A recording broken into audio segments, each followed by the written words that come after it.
ಹತ್ಯೆಯಾಗಿರುವಂತ ರೇಣುಕಾಸ್ವಾಮಿ ದೇಹದ ಮೇಲೆ ಬರೋಬ್ಬರಿ 15 ಕಡೆ ಗಾಯಗಳಿದ್ವಂತೆ. ದೇಹದ 15 ಭಾಗಗಳಲ್ಲಿ ಹಲ್ಲೆಯಾಗಿರುವುದು ಪತ್ತೆಯಾಗಿದೆ. ಭೀಕರವಾಗಿ ಒಂದು ರೀತಿ ಬೀಭತ್ಸಕವಾಗಿ ಕೊಲೆ ಮಾಡಲಾಗಿದೆ. ಆತನನ್ನ ಟಾರ್ಚರ್ ಮಾಡಿ ಕೊಲೆ ಮಾಡಲಾಗಿದೆ ಅನ್ನೋದು ಇಲ್ಲಿ ಗೊತ್ತಾಗ್ತದೆ. 15 ಭಾಗಗಳಲ್ಲಿ ಗಾಯಗಳಾಗಿದ್ದಾವೆ.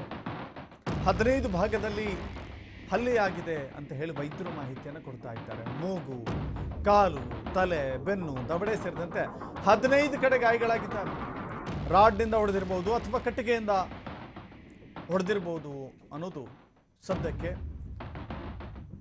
ಆತನ ಮರಣೋತ್ತರ ಪರೀಕ್ಷೆಯಲ್ಲಿ ವೈದ್ಯರು ಈ ಅಂಶಗಳನ್ನು ಕಂಡುಕೊಳ್ತಾ ಇದ್ದಾರೆ. ರೇಣುಕಾಸ್ವಾಮಿಯ ಮರಣೋತ್ತರ ಪರೀಕ್ಷೆಯಲ್ಲಿ ತೀವ್ರತರವಾದಂಥ ಟಾರ್ಚರ್ ಮಾಡಲಾಗಿದೆ. ಇಲ್ಲಿ ದೈಹಿಕವಾಗಿ ಅತ್ಯಂತ ಕಿರುಕುಳ ಕೊಡಲಾಗಿದೆ.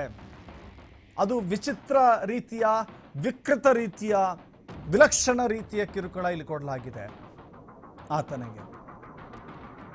ಅದು ಈ 15 ಕಡೆಗಳಲ್ಲಿ ಗಾಯ ಆಗಿದೆ ಅಂತ ಹೇಳಿದ್ರೆ ಅದು ಯಾವ ಮಟ್ಟದ ಟಾರ್ಚರ್ ಇಲ್ಲಿ ಅನುಭವಿಸಿರಬಹುದು ಅಂತ. ಮೂಗು ಒಡೆದೋಗಿದೆ, ಕಾಲು ಮುರಿದೋಗಿದೆ, ತಲೆಗೂ ಕೂಡ ಪೆಟ್ಟಾಗಿದೆ, ಮರ್ಮಾಂಗಕ್ಕೂ ಕೂಡ ಹೊಡೆದಿದ್ದಾರೆ, ಸುಟ್ಟಿದ್ದಾರೆ. ಸೊ ಒಂದು ಮೆಸೇಜ್ ಮಾಡ್ದ ಅಸಭ್ಯವಾಗಿ ಅನ್ನೋದಕ್ಕೆ ಈ ಹಂತಕ್ಕೆ ಇಳಿಯೋದುಂಟೆ. ಸಾಮಾಜಿಕ ಜಾಲತಾಣಗಳಲ್ಲಿ ಪ್ರತಿನಿತ್ಯವೂ ಕೂಡ ಅನೇಕರು ಅನೇಕ ರೀತಿಯ ಕಮೆಂಟ್ಗಳನ್ನು ಹಾಕ್ತಾ ಇರ್ತಾರೆ, ತಮಗೆ ತೋಚಿದ್ದು ಬರಿತಾ ಇರ್ತಾರೆ. ಸೆಲೆಬ್ರಿಟಿಗಳು ಮತ್ತೊಮ್ಮೆ ಬಾರಿ ತೆಗಳಿಕೆಯನ್ನ ಎರಡನ್ನೂ ಕೂಡ ಸಮ ಪ್ರಮಾಣದಲ್ಲಿ ತೆಗೆದುಕೊಳ್ಬೇಕಾಗತ್ತೆ.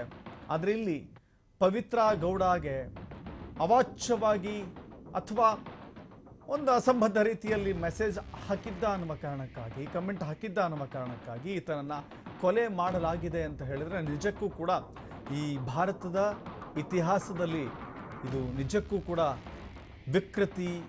ವಿಕೃತಿಯ ಕೊಲೆ ಅಂತ ಅನ್ಸುತ್ತೆ. ಸಾಮಾಜಿಕ ಜಾಲತಾಣಗಳಲ್ಲಿ ಅನೇಕರು ಅನೇಕ ರೀತಿಯಲ್ಲಿ ಬರೆದುಕೊಳ್ತಾರೆ. ನಾವು ಪೋಸ್ಟ್ ಮಾರ್ಟಮ್ ರಿಪೋರ್ಟನ್ನು ನಿಮಗೆ ತೋರಿಸ್ತಾ ಇದ್ದೀವಿ ನೋಡಿ, ಅಥವಾ ಅಲ್ಲೇನಿದೆ ಅನ್ನೋ ಅಂಶವನ್ನು ನಿಮ್ಮ ಮುಂದೆ ಇಡ್ತಾ ಇದ್ದೀವಿ.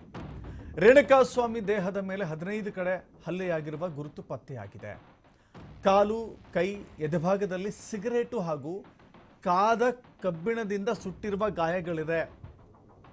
ತಲೆಯ ಹಿಂಭಾಗದಲ್ಲಿ ಕಬ್ಬಿಣ ಅಥವಾ ಕಟ್ಟಿಗೆಯ ಪೀಸ್ನಿಂದ ಬಲವಾಗಿ ಹೊಡೆದಿರುವ ಸಾಕ್ಷ್ಯಗಳು ಲಭ್ಯವಾಗ್ತಾ ಇದ್ದಾವೆ.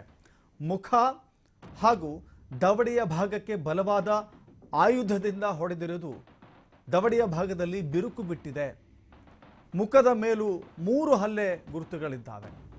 ಬೆನ್ನು, ಕಾಲಿನ ಭಾಗದಲ್ಲೂ ಕೂಡ ರಕ್ತ ಹೆಪ್ಪುಗಟ್ಟಿದೆ. ಮರ್ಮಾಂಗಕ್ಕೆ ತುಳಿದ ಅಥವಾ ಬಲವಾಗಿ ಒದ್ದ ರೀತಿಯ ಗಾಯಗಳಾಗಿದ್ದು ಮರ್ಮಾಂಗದ ಭಾಗದಲ್ಲೂ ರಕ್ತ ಹೆಪ್ಪುಗಟ್ಟಿದೆ.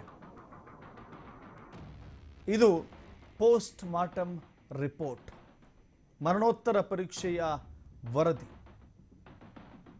ಮರಣೋತ್ತರ ಪರೀಕ್ಷೆಯ ವರದಿಯಲ್ಲಿ ಇಷ್ಟೊಂದು ಭೀಕರವಾದಂಥ ಗಾಯಗಳಾಗಿದೆ ಅನ್ನೋದು ಗೊತ್ತಾಗ್ತಾ ಇದೆ.